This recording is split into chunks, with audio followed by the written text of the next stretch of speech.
Shalom, fellow believers in Yahweh. It's been a burden on me for quite some time now to address a somewhat uncomfortable, possibly controversial topic. This video is not for those still living in the lawless system of Christianity who have not recognized that the law, or what Scripture calls the Torah, is still relevant in the life of every believer in the Messiah. If you do still consider yourself a Christian, please feel free to go and watch my video titled The Biggest Lie. For those of my fellow brothers and sisters, I have addressed this issue on my website in an article I compiled over 25 years ago now, but it doesn't appear that this biblical issue carries the same conviction for most as it does for me, or possibly not many are aware of what goes on in the meat industry. I want to share this topic with those who have a heart after honoring the Father. The letters of Paul have quite a bit to say about food, and I'm aware that some take certain words of Paul over that of the Torah, particularly when it comes to the desires of the stomach. But hear me out, and I'll make a case to be considered in regard to what we, as believers, should and should not be eating. My motivation for this, and all my videos, is so that fellow believers are not ignorantly walking in sin. This, for me, is summed up in Ezekiel 3:18. When I say to the wicked, you shall certainly die, and you have not warned him, nor spoken to warn the wicked from his wicked way, to save his life, that same wicked man shall die in his wickedness, and his blood I require at your hand. That's me. Not all doctrine can be considered salvific, but obedience to the law carries blessings with them, which may be forfeited, or worse, there are curses for disobedience to the law. There is no excuse for not knowing the law. And the priest shall make atonement for his mistake he committed unintentionally, though he did not know it, and it shall be forgiven him. This is where the phrase, ignorance of the law is no excuse, comes from. Considering this topic is to do with diet, and what we put into our bodies could mean that we are actually doing damage to our bodies, the temple of Yahweh. My first point of contention is not regarding carnivores or omnivores versus vegetarians, but should we, as followers of the truth in this current world, be consuming the meat that is offered in stores and butcheries across our respective countries at all?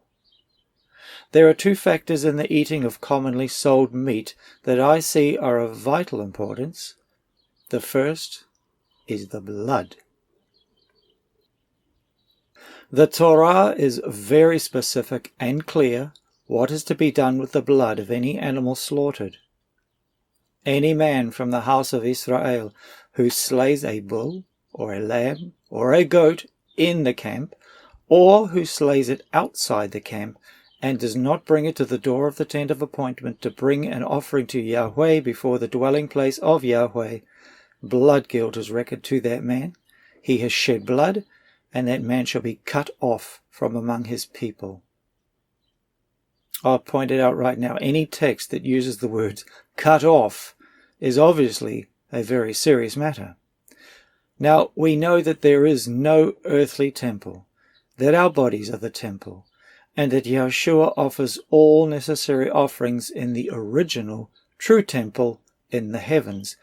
But does that mean we can ignore all the laws that surround the treatment of the animal that we are slaughtering to eat? The text continues, and they shall bring them to Yahweh at the door of the tent of appointment, to the Kohen, and slaughter them as slaughterings of peace offerings to Yahweh. And the Kohen shall sprinkle the blood on the altar of Yahweh at the door of the tent of appointment, and shall burn the fat for a sweet fragrance to Yahweh.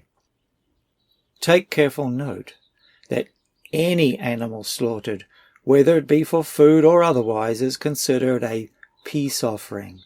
We'll come back to look at that later. The text continues further, and this highlights another concerning parallel. Let them no longer slaughter their slaughterings to demons after whom they hoard, This is a law forever for them throughout their generations. This text parallels almost exactly with what Paul warned about in regard to meat slaughtered by the Gentiles. What then do I say? That an idol is anything? Or that which is slaughtered to idols is anything? No, but what the Gentiles slaughter, they slaughter to demons, and not to Elohim. And I do not wish you to become sharers with demons.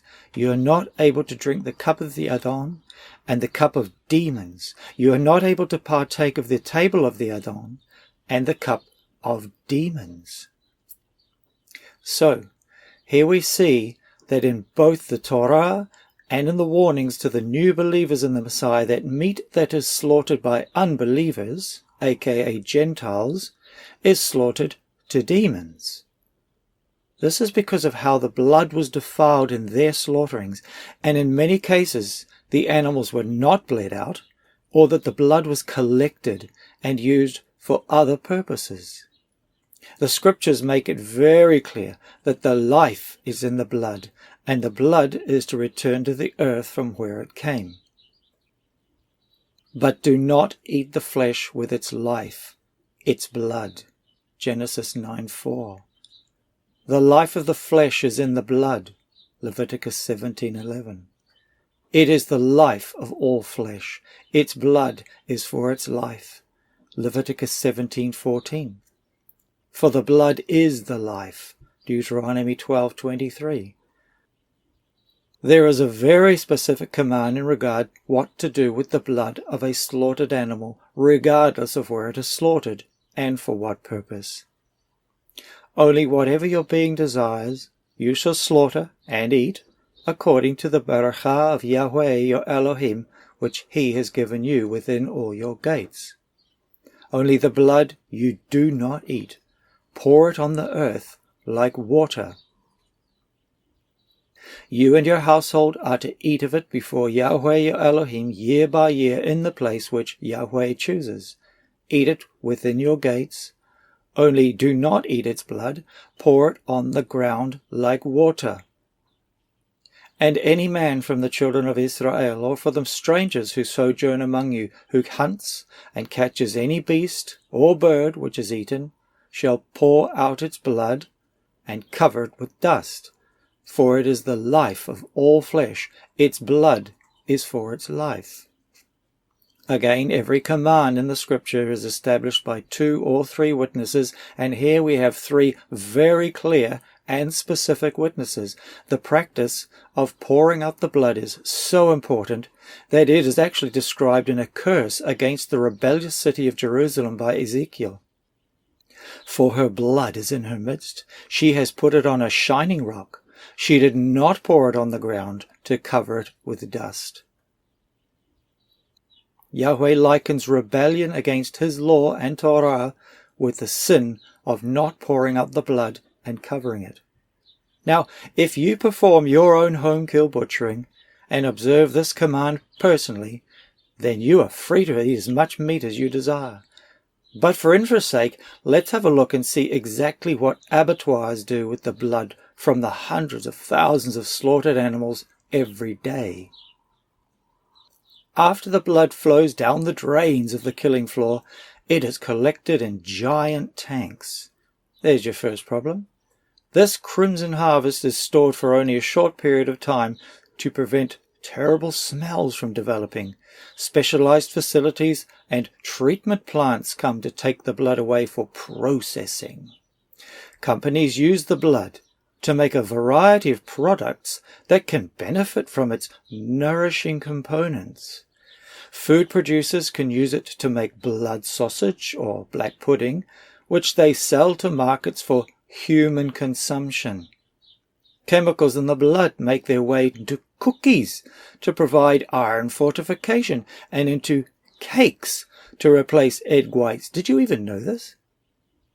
Agricultural businesses will turn a lot of it into blood meal, a kind of animal fodder. So they're feeding it to the animals. Any wonder why we keep getting reruns of mad cow disease? that also doubles as an ingredient for plant fertilizer. Blood is a life-giving substance. Even after slaughterhouses have harvested it from the vein, animal blood is also an integral part of a lot of medical products.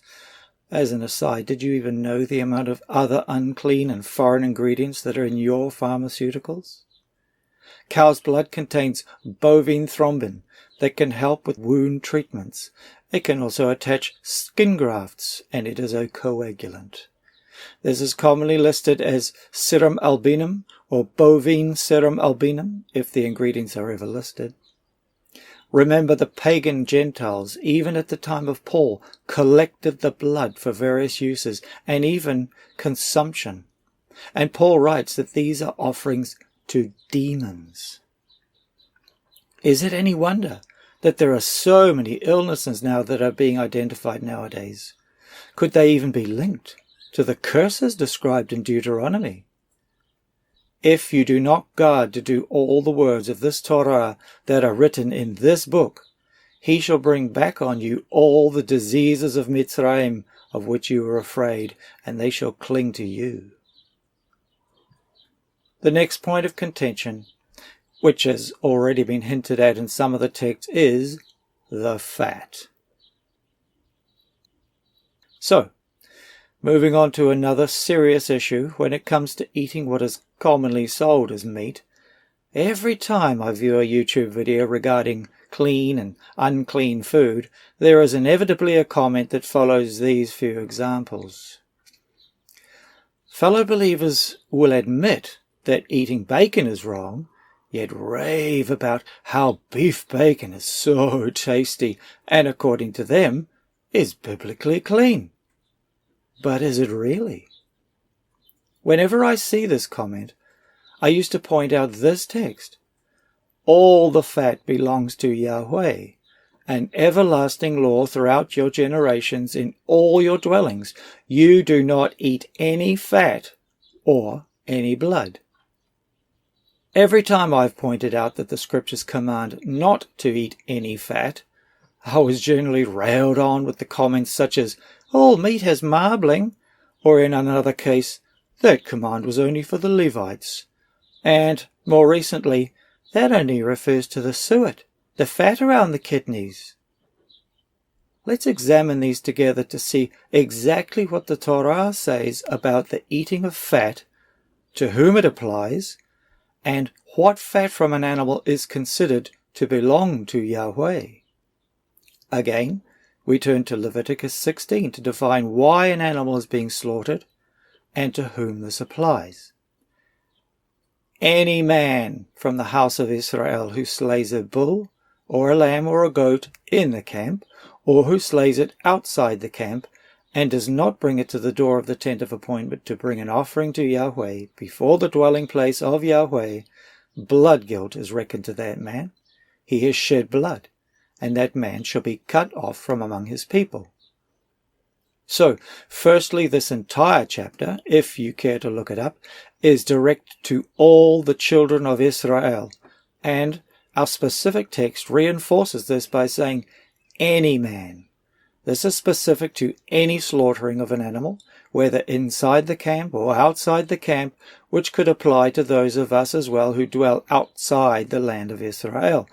Now again, we have no temple other than that in the one in the heavens, but this does not mean that we can circumvent the law just because we cannot offer the fat to Yahweh. The command still stands that the fat belongs to Yahweh, and we do not eat any fat. And as I said previously, we are going to re-look at this continuing text again. And they shall bring them to Yahweh at the door of the tent of appointment to the Kohen, and slaughter them as slaughterings of peace offerings to Yahweh. And the Kohen shall sprinkle the blood on the altar of Yahweh at the door of the tent of appointment, and shall burn the fat for a sweet fragrance to Yahweh. Notice that any slaughtering done for food or otherwise is considered a peace offering, and is not just for the priests, but for all Israel. Now let's examine exactly what is to be done with peace offerings in Leviticus chapter 3. And from the slaughtering of peace offerings he shall bring near as a burnt offering to Yahweh its fat, all the fat tail which he removes close to the backbone. I'm just going to pause here before continuing to highlight the fat tail. As some history, my grandfather was a fully qualified butcher for almost his entire life, who likewise taught my father the ins and outs of butchery, and he in turn taught me the rudiments of butchery, doing numerous home kills and dividing up of the carcass. I had the chance just last year to assist in the slaughtering of a beast with a fellow believer who happened to be a butcher of around 20 years, and while processing the animal we discussed at length the fat and the different portions detailed in Leviticus 3 regarding the fat. Most of you will recognize this as a rump steak, but depending on the butcher, may not experience this much fat. The rump steak, as you can see in this image, are cut from the upper hind quarters, or as the scriptures call it, the fat tail. This fat on the rump is not for consumption, but belongs to Yahweh. It is supposed to be removed in the butchering process. Continuing with the Leviticus text, and from the slaughterings of peace offerings he shall bring near as a burnt offering to Yahweh its fat, all the fat tail which he removes close to the backbone, and the fat that covers the entrails, and all the fat that is on the entrails, and the 2 kidneys, and the fat that is on them by the loins, and the appendage on the liver which he removes with the kidneys. Firstly, in case you didn't know, the suet is the fat that surrounds the kidneys, and I've even sat in a Q&A on a believer's site where he and his wife said that it's fine to fry and suet and use it for baking, but the fat that covers the entrails is what I want to focus on in our continuing examination of beef bacon. Again, many folks may not know the section of the animal where beef bacon is cut, but here's a rundown to aid in your understanding. Beef bacon is cut from what is called the beef belly, which is not even listed in the charts showing the different cuts of beef and from where they are acquired. The name itself actually gives it away, that this is defined as the fat that covers the entrails, the beef belly, as we read in Leviticus 3:9.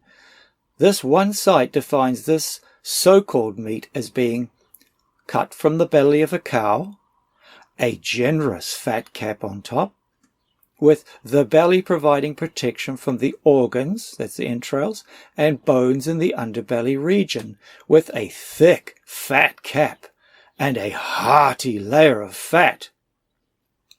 This particular site makes it rather clear to me why Yahweh does not want us to eat this sort of thing. This site reports that beef bacon is up to 70% fat. That is a massive percentage of fat. This particular brand is around 60% fat, which is still well over half fat. Now, I'm not stupid, and I'm aware of the fact that all meat contains marbling of fat, which is in the sense most fine, but if you can cut it off, just cut it off. The text clearly says, you do not eat any fat. The amount of fat within meat and this marbling might be another point to examine. One needs to question whether Yahweh intended us to eat meat that was industrially farmed in the first place. Normally, a livestock animal would be out to pasture most of its life, ranging around the hills and valleys, grazing, and this still happens in many countries, but not so in others. In many countries, livestock is penned up and fatted up on grains and high-yield fodder to increase the ratio of fat and weight in the animal to optimize profits for the farmer. Just look at the rise in demand for Wagyu beef, which, depending on the grade, is around 25% fat. Did Yahweh really intend for us to eat this much fat, even though it's marbled within the muscle tissue? Highlighting this somewhat recent trend in industrial farming, Check out these statistics of a comparison between a chicken raised in the 50s to today's chicken barn raised on high-yield fodder and likely loaded with growth hormones.